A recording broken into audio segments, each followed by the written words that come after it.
दोस्तों, कलकत्ता हाईकोर्ट के बार बार फटकार लगाने के बाद अंततः ममता सरकार ने पश्चिम बंगाल में शाहजहां शेख को गिरफ्तार किया। पर यह गिरफ्तारी इसलिए नहीं थी कि हाईकोर्ट उन्हें फटकार रही थी, उसका तो कोई फ़र्क ही नहीं पड़ रहा था सरकार पर। ये जब कलकत्ता हाईकोर्ट ईडी को सीबीआई को इजाज़त देता है कि साहब आप जाकर शाहजहां शेख को गिरफ्तार कर ले, तब ममता सरकार पैनिक करती है और उनको लगता है कि साहब शाहजहां शेख तो केंद्रीय एजेंसियों के हत्थे चढ़ जाएगा। मैंने पहले भी एक वीडियो में कहा है कि ऐसा क्या है शाहजहां शेख के पास कि ममता बनर्जी उसको बचाने के लिए किसी भी हद तक जा रही हैं। ज़ाहिर है ममता सरकार नहीं चाहती कि शाहजहां शेख सेंट्रल एजेंसीज के हाथ चढ़े। हाईकोर्ट के इस आदेश आने के कुछ घंटों के अंदर वो शाहजहां शेख जो तकरीबन 2 महीने से फ़रार था और जिसके बारे में इस तरह की अफवाहें उड़ रही थी कि वो बांग्लादेश भाग गया, दुबई भाग गया, कुछ घंटों में वो गिरफ़्तार हो जाता है। गिरफ़्तार ही नहीं हो जाता, उसके बाद जो वीडियोज़ आते हैं उसमें आप देखते हैं कि कैसे वो पुलिस के आगे आगे बड़े एक अंदाज में चल रहा है और जिस वीडियो को देख के कहा जाता है कि लगता ही कि नहीं वो जेल में है, तो सरकारी दामाद लगता है।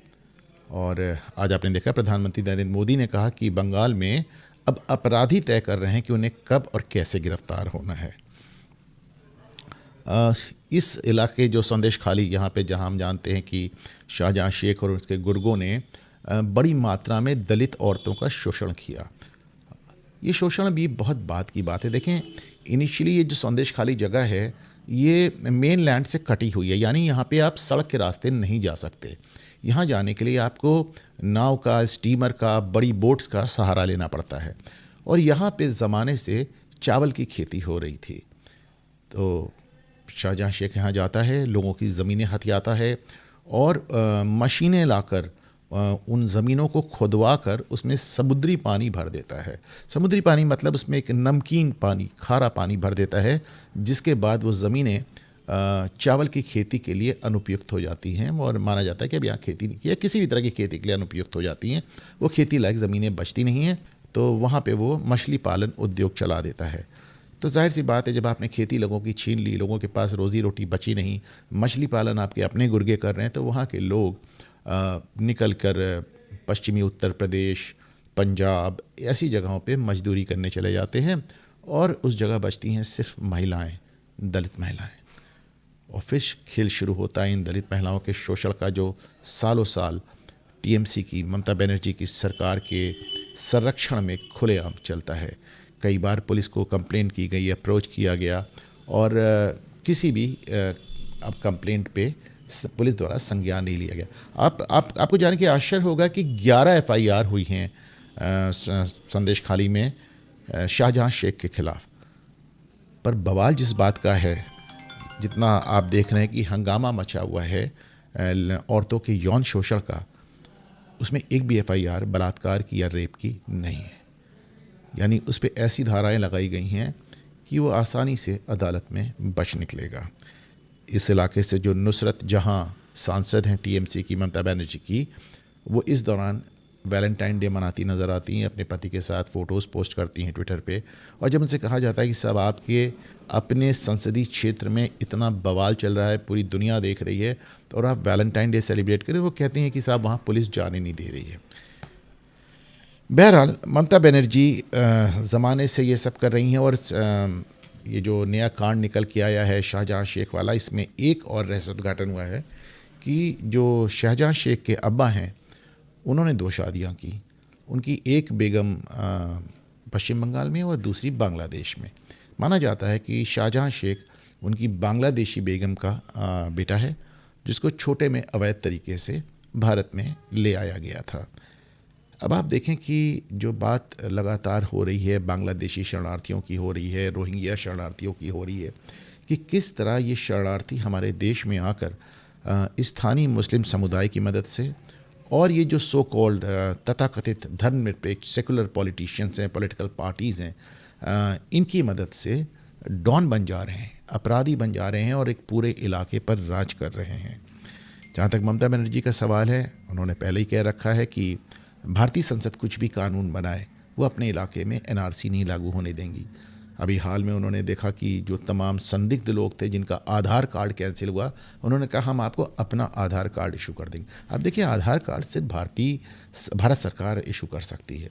ममता बनर्जी का ये कहना कि हम आपको अपना आधार कार्ड इशू कर देंगे, ये कुछ इसी तरह है कि कल ममता बनर्जी अपने नोट छापना शुरू कर दे।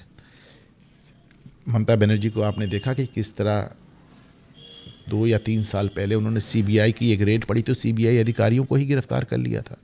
अभी शाहजहां शेख के लिए जब ईडी की रेड पड़ी तो ईडी के अधिकारियों की ऐसी पिटाई हुई कि उनके सर फूट गए, उनकी गाड़ियां फूट गई। और सिर्फ यही नहीं, ममता बनर्जी ने स्थानीय थाने में उन ईडी के अधिकारी, उन तमाम अधिकारियों के खिलाफ लड़की छेड़ने की एफआईआर करा दी। तो ये पहली बार ऐसा हो रहा है भारत में, जब भारतीय सेना कलकत्ता के ज़रिए और वेस्ट बंगाल के ज़रिए चाइनीज़ बॉर्डर की तरफ जाती है तो ममता बनर्जी कहती हैं कि भारत की सेना ने बंगाल पे आक्रमण कर दिया। ये सब बहुत, जैसे कहना जी, सेपरेटिस्ट टेंडेंसी है। ये आप बंगाल को पूरे देश से काटने की बात कर रही हैं। और ये एक जितने हमारे बॉर्डर स्टेट्स थे उसमें तो पहले से चल रहा था। आपने बंगाल में देख लिया, ममता कर रही हैं।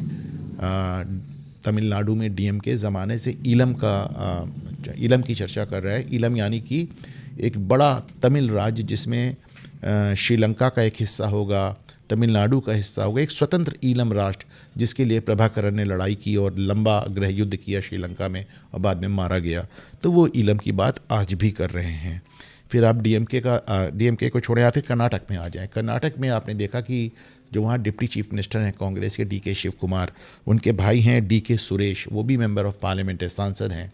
वो कहते हैं कि साउथ इंडिया यानी दक्षिण भारत के 5 स्टेट्स को काट कर, यानी केरल, तमिलनाडु, आंध्र प्रदेश, कर्नाटक और तेलंगाना को काट कर एक अलग मुल्क बनाने की बात करते हैं। तब आपने देख लिया, डीएमके एक अलग मुल्क की बात कर रहा है, कांग्रेस एक अलग मुल्क की बात कर रही है, ममता बनर्जी एक अलग मुल्क बनाने के पूरे इशारे दे कर रही हैं। मतलब उनकी हरकतें तो उसी तरह की हैं। फिर आप आम आदमी पार्टी को आपने जब से पंजाब में देखा, आपने देखा खालिस्तानी आंदोलन फिर से जीवित हो गया है। और अब तो मैं ख्याल है सभी लोगों ने देखा होगा कि सोशल मीडिया पर खालिस्तानी आंदोलन किस तरह बाहर कनाडा से और पंजाब के अंदर आम आदमी पार्टी की सरकार से किस तरह जिंदा हुई। इनफैक्ट जब पंजाब में चुनाव हो रहा था, मैंने तब भी ये बात कही थी, केजरीवाल जो अपना नाइट स्टे करते थे चुनाव प्रचार के दौरान, जो रात को रुकते थे, वो खालिस्तानी जो आतंकवादी मारे गए थे उनके घरों पर रुकते थे। तभी इस तरह की बात शुरू हो गई थी कि केजरीवाल खालिस्तान आंदोलन को जिंदा कर रहे हैं।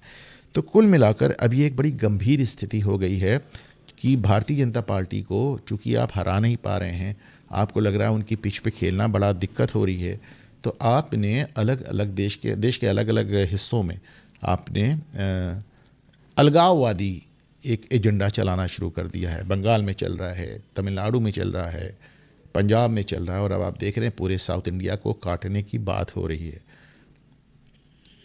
राहुल गांधी ने बीच में विदेश में एक भाषण में कहा था कि पूरे देश में पेट्रोल छिड़का हुआ है, सिर दिया सलाई लगाने की ज़रूरत है।